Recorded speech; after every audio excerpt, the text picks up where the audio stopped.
Bine v-am găsit, dragii mei din Zodia Pești, oriunde v-ați afla.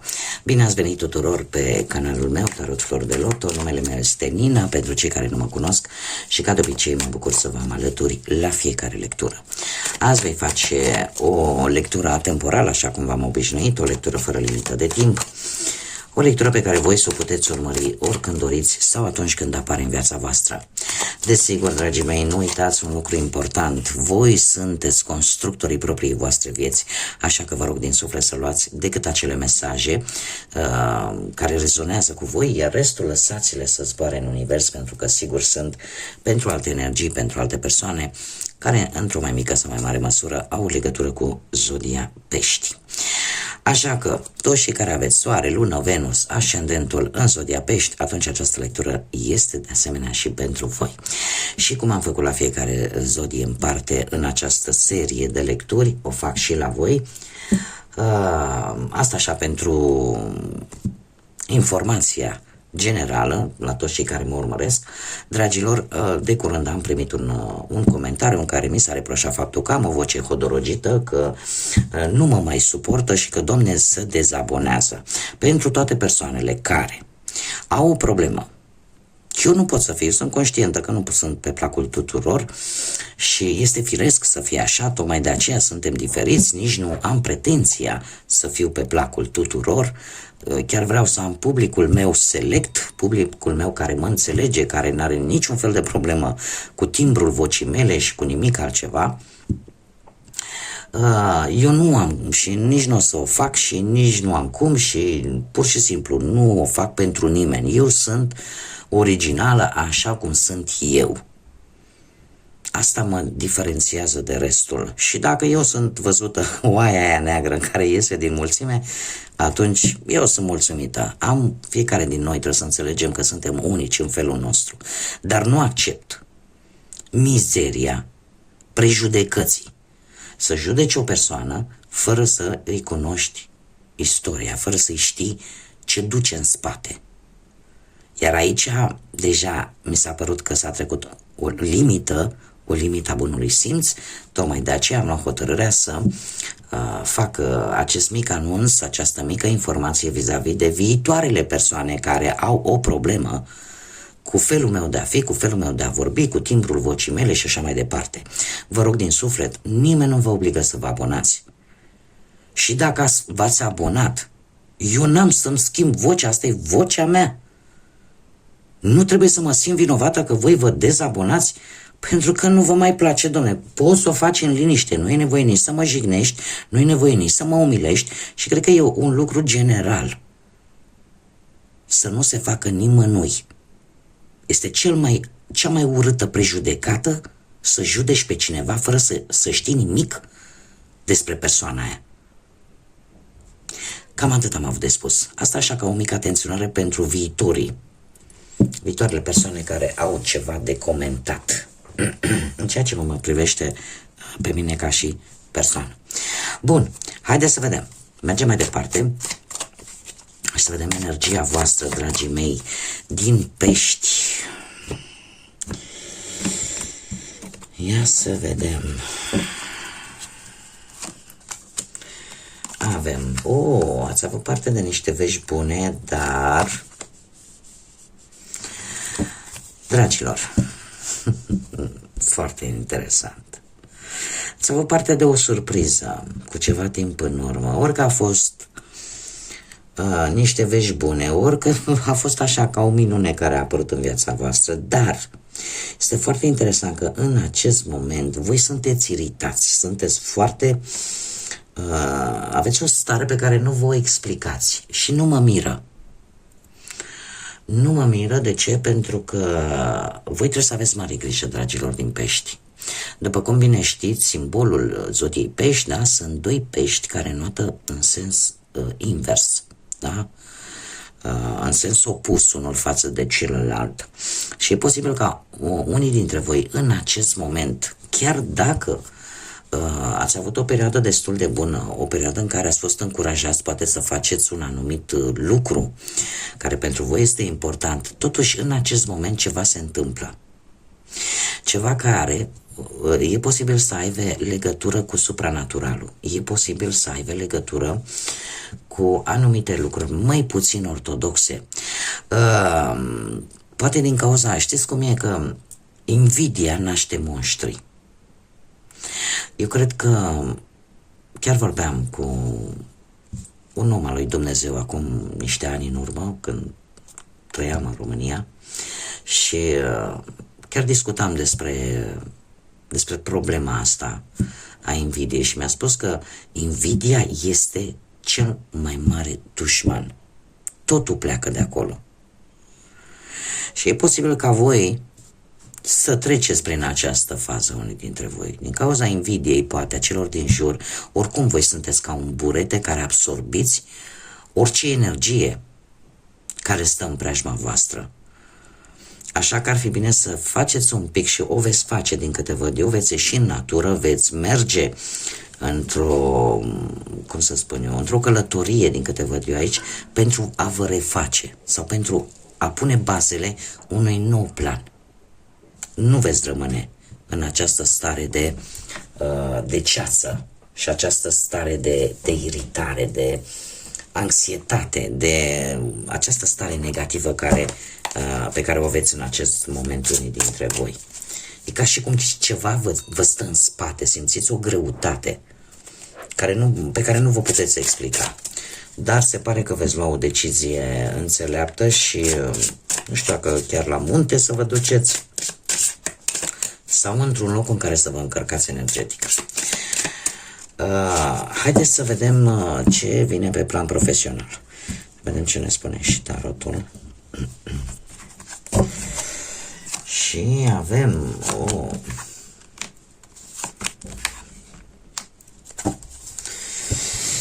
Dragilor, dragi, pe plan profesional se pare că sunteți importanți la locul de muncă unde vă desfășurați voi activitatea. Lumea are încredere în voi și dacă erați în căutarea unui job, se pare că cu ceva timp în urmă ați fost anunțați că există un job destul de satisfăcător pentru voi. Treaba este că în acest moment există mai multe opțiuni, cu acest 7 de cupe, mai multe opțiuni care vor depinde în mare parte de anumite documente sau de o anumită persoană cu putere într-o anumită instituție. Eu aș spune că unii dintre voi chiar veți avea de furcă cu respectiva persoană. De ce? Pentru că va avea un comportament care o să vă cam deranjeze. Nu știu, poate să fie un șef, poate să fie un coleg, poate să fie cineva care, în general, poate că nu neapărat numai la voi, poate că în general și cu ceilalți, nu pune preț pe problemele voastre personale. Da? Eu aș spune, dacă unii aveți în cap să faceți o schimbare, tocmai pentru că primiți aceste oferte, aceste opțiuni și vreți să faceți o schimbare de job, ar fi indicat totuși să mai cereți o opinie și să nu vă grăbiți. Da? Eu aș zice că ar trebui să vă folosiți mai mult logica și rațiunea și să nu vă grăbiți în a lua decizii importante, așa, influențați de suflet, de emoții, de ceea ce simțiți voi.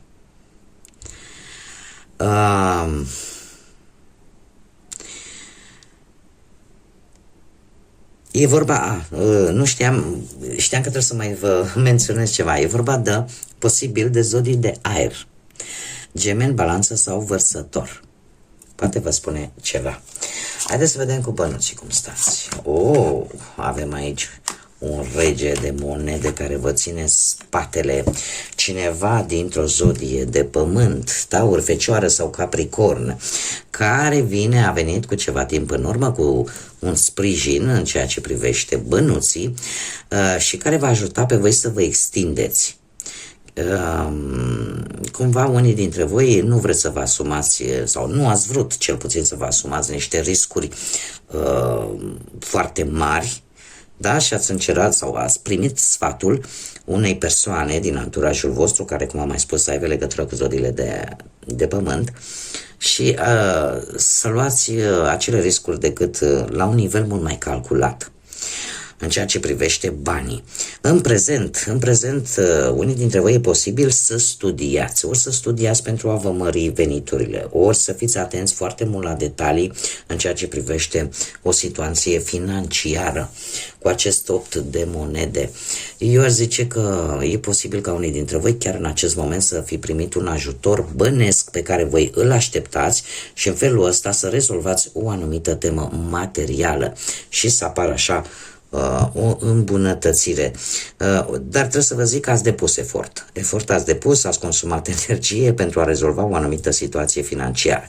Iar bineînțeles avem și zodia Rac aici, care în următoarea perioadă, nu știu dacă are legătură sau nu, cert este că în următoarea perioadă veți fi mult mai hotărâți cu în ceea ce privește banii și eu aș zice că ori vei recupera o vreo veche datorie, ori că primești bani din afară, din exterior, de undeva, ori pur și simplu vine așa un câștig neașteptat și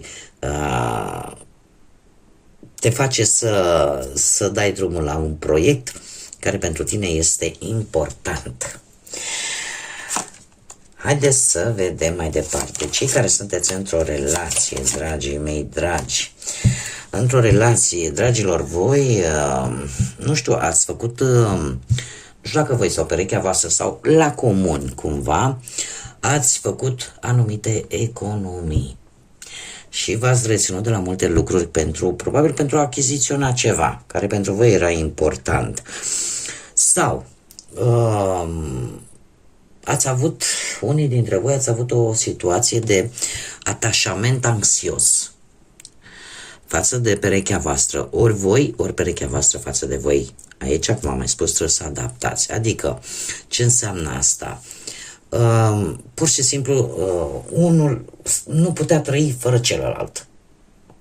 Iar asta, la un moment dat, în momentul în care se depășește o anumită limită, devine nociv într-o relație. Da? Pentru că, practic, iei libertatea celuilalt. Da? Și devine sufocant. Acum, în prezent, avem un 7 de bâte care mie îmi spune că anumite persoane sunt destul de invidioase și care pot destabiliza relația voastră. Este cineva la distanță care e posibil să aducă niște complicații, dacă nu le-a adus deja, în relația voastră. Atunci, se pare că următoarea perioadă, dacă nu există o discuție sinceră, dacă nu există, cum să spun eu, în afară de sinceritate, trebuie să existe și sentiment. Pe mine mă miră foarte tare, eu nu văd cupe aici și avem lumea. În următoarea perioadă se încheie un capitol în ceea ce privește viața voastră sentimentală. Acum, aici sunt cu două tăișuri. Lumea ne poate vorbi de rezolvarea acestei situații.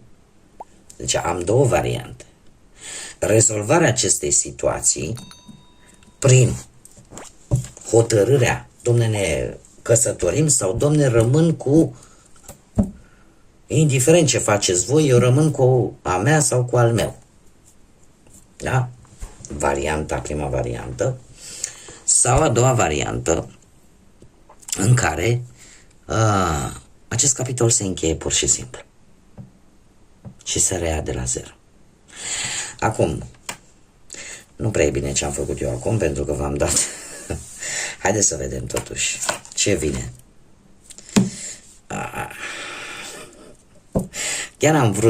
Chiar mi-am dorit din suflet, dragilor.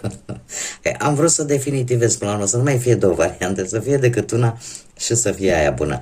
Dragilor, există aici un personaj dintr-o zodie de aer, din păcate. Nu știu cine e, poate să fie soră, mamă, soacră, mătușă, în principal un personaj feminin, dar desigur poate să fie și unul masculin, pentru că totuși e o lectură generală. Dar din păcate are o influență foarte mare în ceea ce privește relația voastră și se pare că va avea un cuvânt important de spus, pentru că ceva se va încheia tocmai datorită acestei persoane. Da, are o influență. Are o influență care poate să fie în bine sau în rău. Deci cumva tot îmi dă, cărțile nu vor să-mi spună exact, îmi dă aceste două variante. Dar va avea un rol important în încheierea unui capitol, din punctul ăsta de vedere. Haideți să vedem cei care sunteți singurei. Dragilor, dragi. Cei care sunteți singuri în urma văduviei, singuri în urma unui divorț sau unei separări sau simplu fapt că nu v-ați găsit jumătatea până acum, voi ați traversat o perioadă în trecutul vostru apropiat în care cu acest 5 de spade v-ați dat seama că nu este tocmai un moment bun, ca să zic așa, pe planul ăsta sentimental. De ce? Păi, în primul și în primul rând, unii dintre voi posibil tocmai să fi încheiat o relație în care fiecare o ținea pe lui, în care fiecare avea punctele sale de vedere total diferite de ale voastre și niciodată nu ajungeați nicăieri. Acum, desigur, avem luna care vă și reprezintă pe voi. Vă uitați cumva înapoi la acel trecut și la lucrurile care s-au întâmplat acolo. Și asta vă pune un pic într-o stare de confuzie, într-o stare de indecizie. Și parcă încercați, în acest moment încercați să vedeți de fapt cam ce așteptări aveți de la o relație, cam poate vă puneți întrebări, de unde am greșit sau ce am făcut eu. Pur și simplu e o stare un pic de confuzie în ceea ce vă privește. Dar viitorul pentru voi, viitorul apropiat cu acest 8 de bâte, vine cu o dragoste în care trebuie să vă recunosc, să vă spun adevărul, mie asta mi-arată cărțile, dacă nu va fi așa, asta este. Eu spun decât ceea ce văd. Acest 8 de bâte îmi vorbește de o dragoste de scurtă durată, dar care va fi plină de foarte multă pasiune, de foarte multă atracție fizică în următoarea perioadă. Deci va fi foarte multă chimie, chiar dacă relația nu va fi atât de lungă. Și eu aș spune că deja veți începe o comunicare, poate prin intermediul internetului, poate prin nu știu, pe WhatsApp, pe orice site-uri de genul ăsta. Și am două mesaje. Nu știu dacă culoarea violetă, simt nevoia să vă spun lucrul ăsta vis-a-vis de culoarea violetă. Să aibă o anumită însemnătate pentru voi. Și avem Cianita, care ne spune în felul următor: ia-ți timpul să ai grijă de tine. Sau ia-ți timpul necesar să te îngrijești. În acest moment este important să ai grijă de tine. Simplu și la subiect. Și avem de asemenea alt cristal care se numește Sugilita, și vă rog să nu râdeți, așa se numește, care ne vorbește despre a fi stăpânul propriei puteri, propriei tale puteri. Încearcă să înlocuiești, e foarte interesant că ne vorbește de aceeași codependență pe care tocmai am văzut-o. Încearcă să înlocuiești această codependență și necesitatea ta de a fi pe placul celorlalți cu asertivitate și cu împuternicire personală. Ce înseamnă asta? Poate că mulți dintre voi nu înțelegeți cuvântul a fi asertiv. A fi asertiv înseamnă a încerca să explici ceea ce pe tine te deranjează sau punctul tău de vedere într-o manieră non-violentă. Adică, dom'le, dacă eu vreau să nu știu, vine cineva la mine și îmi spune, uite cum a fost doamna din Zodia Fecioară care mi-a trimis și mi-a spus, ai o voce hodorogită, ești așa, ești pe dincolo. Eu aveam de ales. Ce să fac? Să mă apuc și să o jignesc și eu la rândul meu. Nu rezolvam nimic. Nu-i demonstram nimic.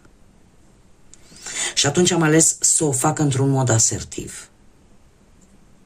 și să-i spun în felul următor: dragă doamnă, este libertatea dumneavoastră să alegeți, nu vă place vocea mea, nu e niciun fel de problemă, puteți să vă duceți în altă parte. Cam asta ar fi exemplu de a fi asertiv, de a îți expune punctul de vedere într-o manieră un pic mai non-violentă. Și iar faptul că trebuie să te împuternicești tu la nivel personal, să ai grijă mai mult de tine. De ce? Voi, dragilor din Pești, îmi place mereu, de câte ori am ocazia vă spun lucrul ăsta, voi sunteți foarte sensibili. De ce? Pentru că pe cât sunteți de, cum să zic eu, cum îmi place mie să vă spun că sunteți ca un burete așa imens care absoarbe ura și vindecă cu dragoste și încercați mereu să faceți pe plac altora. Mulți dintre voi suportă foarte multe abuzuri decât ar trebui, cu speranța că lucrurile se vor schimba. Și vă neglijați pe voi. Iar asta vă face să vă dezechilibrați. De aici și simbolul cu cei doi pești, care sunt unul în direcții opuse, pentru că sunt persoane sub influența acestei zodii care cad foarte mult în adâncul ăla al oceanului și foarte greu mai ajung la suprafață să noate, vorbind așa într-un mod metaforic. Așa că nu vă pierdeți. Reculegeți-vă și faceți-vă timp pentru voi. Acum, hai, dragilor, și la voi să vedem ce ne spun zarurile astrologice. Este o premieră la mine aici pe canal, când le folosesc, ar trebui să studiez, nu vin aici nepregătită. Și haideți să vedem ce mesaj au pentru voi, dragilor din Pești, aceste zaruri astrologice. Și avem zodia Capricorn. Să vedem dacă e casa a 9 sau a 6. E casa a 9. Nu. Casa a 6.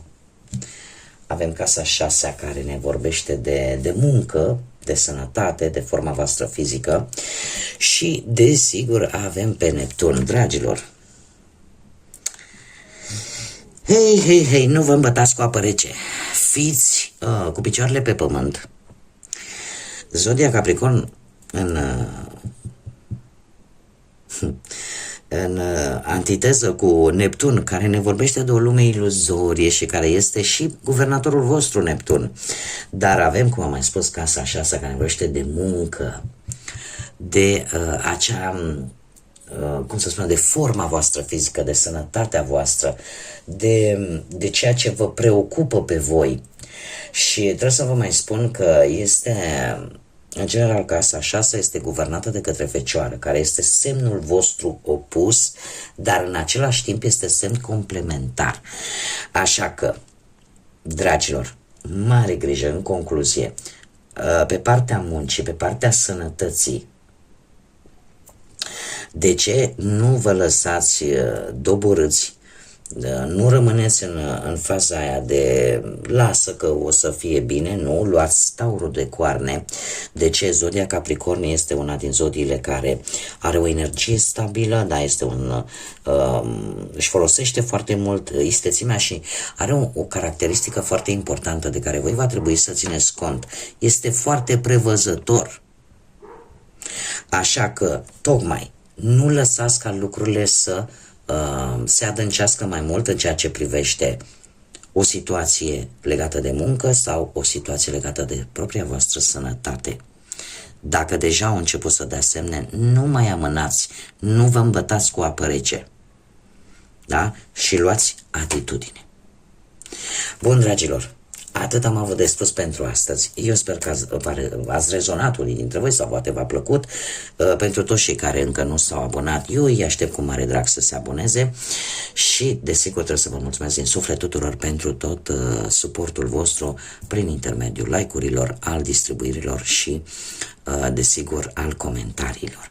Până data viitoare, când ne vom reîntâlni, eu vă doresc tot binele din lume, să aveți parte de multă lumină în suflete și în gânduri și multă înțelepciune. Așa că până data viitoare, ca de obicei, să fiți iubiți, dragilor.